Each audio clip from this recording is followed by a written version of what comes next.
We've all been victims of thoughts of if only.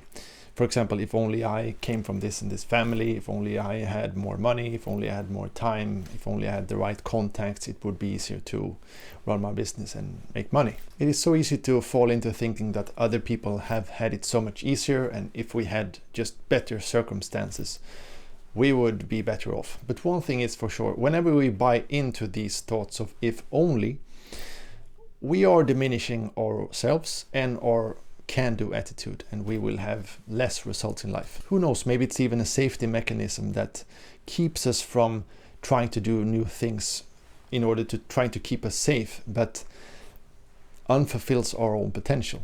What we want to do is make the most with what we've got. We cannot afford listening to these thoughts and limiting ourselves.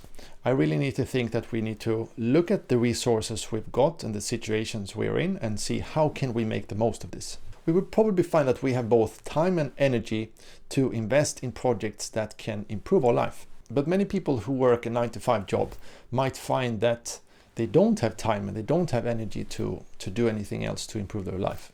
At one time in my 20s, I was commuting 2.5 or 3 hours each day, working a very hard sales job, making cold calls each day. Then I had literally no energy left over to do anything else. In my opinion, the only reasons to justify this could be if you're making a ton of money doing so, or you're learning something that can be really valuable for you in the future by having this job. And also, if you're making a ton of money there, you could set aside a large portion of that for investments. So I learned a lot while doing this, but as soon as I noticed that I didn't learn anything more, I moved on. But if you're working a 9-to-5 and you're blowing most of your income on junk and don't have anything saved or left over, and you're not really learning something new, I would suggest that this is a waste of time and energy. Even spending most of that income on a house, I would regard as a risky investment, because I don't regard a house as an investment, because it's an asset for sure, but it will probably cost you money for the rest of your life. So if I was in that situation, I would downsize my quality of life a lot so that I could free up resources for my own freedom. This can be very challenging to do, especially if you're used to one type of lifestyle, and especially when you see your peers driving around in really fancy cars, living in beautiful homes, etc. Then it can be really challenging to live a lifestyle below that, even you know that you're in a better financial position than them. When you go to their Instagram profile, it might look like they're living a really rich lifestyle, but if you would dig a little bit, you would find that they're deep in debt and financially stressed. So they would not have the freedom, for example, to start their own business, because they're really dependent on that paycheck each month. They're also really dependent on their boss, and they could not quit whenever they would like to. So they are really stuck in this hamster wheel, or in like a golden cage.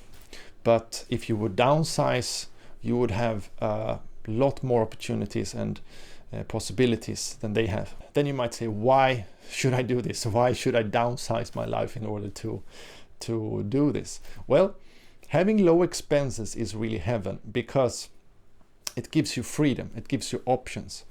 For example, if you would like to start your own business, you would have the freedom and the courage to do so, because if your expenses are lower, you're not so dependent on that paycheck each month, but you could take a risk to start your own business. I also think this is a big factor for business success, because if a person or a family is used to living on a lower salary and not have such high personal expenses, they could, instead of taking out huge salaries from the business, they could keep that money in the business, reinvesting it. And in doing so, they would pay a lot less tax than someone who takes out all the profit as a salary, for example. Because if you keep the money reinvested in the business, there are many tax laws that enable you to pay less tax, because if you use those as expenses in your company that will make your company grow, your having a lot more tax advantages than a person who only receives a salary. For example, I know a family who are builders, and if you wouldn't know who they are, you wouldn't think that they are wealthy or that they are much more financially sound than most people. They look like a normal working class family.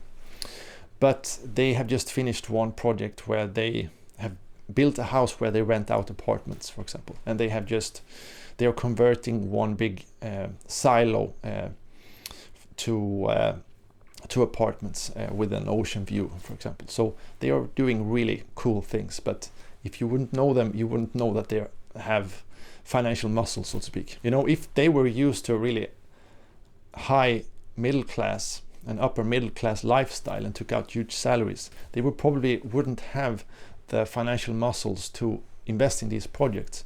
But because they are used to living on lower salaries, they can reinvest that money in the company and do much larger, cooler projects than if they would have taken that out as salaries. And this family is a very practical example of what they describe in the book, The Million Next Door. So in this book, Thomas J. Stanley and William D. Danko, they have surveyed over 11,000 people and interviewed over 500 high net worth individuals in the US. And one of the big conclusions in that book is that most people who are really financially sound and have $1 million net worth don't look rich on the outside. So in the book, what the authors concluded was that most millionaires in the US don't actually look rich.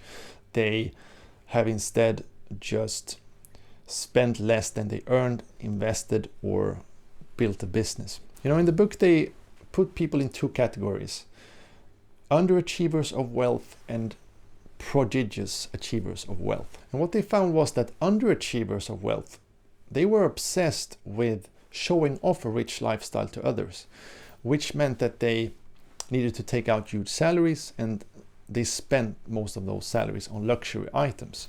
The prodigious accumulators of wealth, on the other hand, they had a more simple lifestyle, which enabled them to reinvest more money in the company, to make the company more valuable, or invest more. And learning more about these two groups was really fascinating, because the prodigious achievers of wealth, they spend more time learning about money each month than the underachievers of wealth.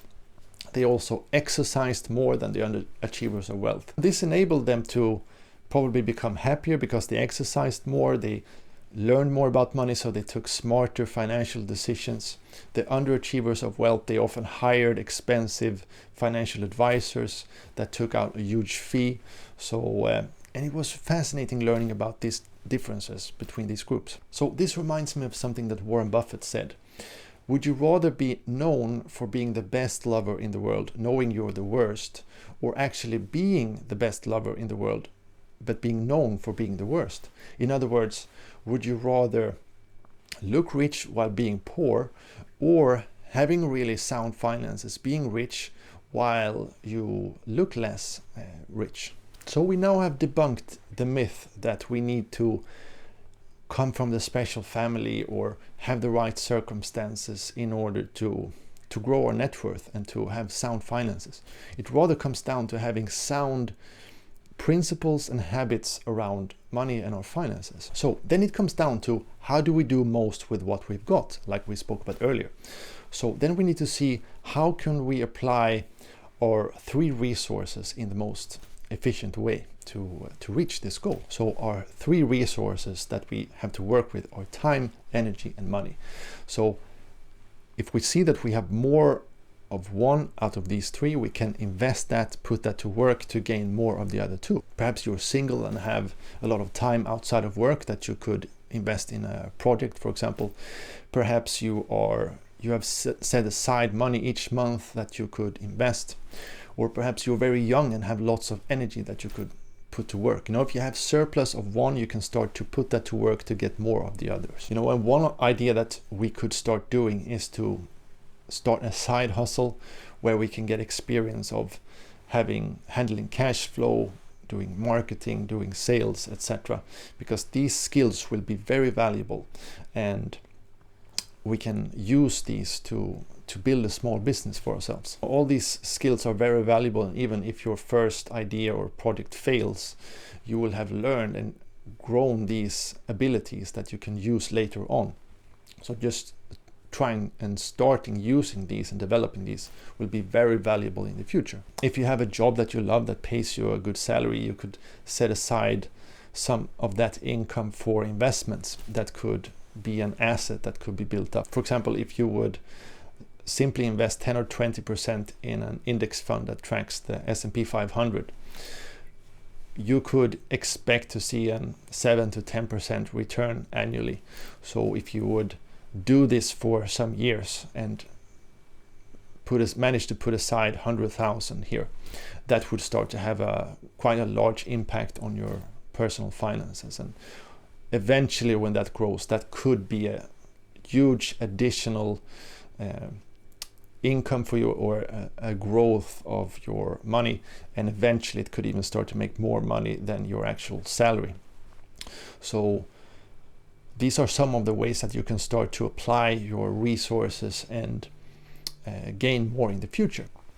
So thanks so much for watching, and see you again next week.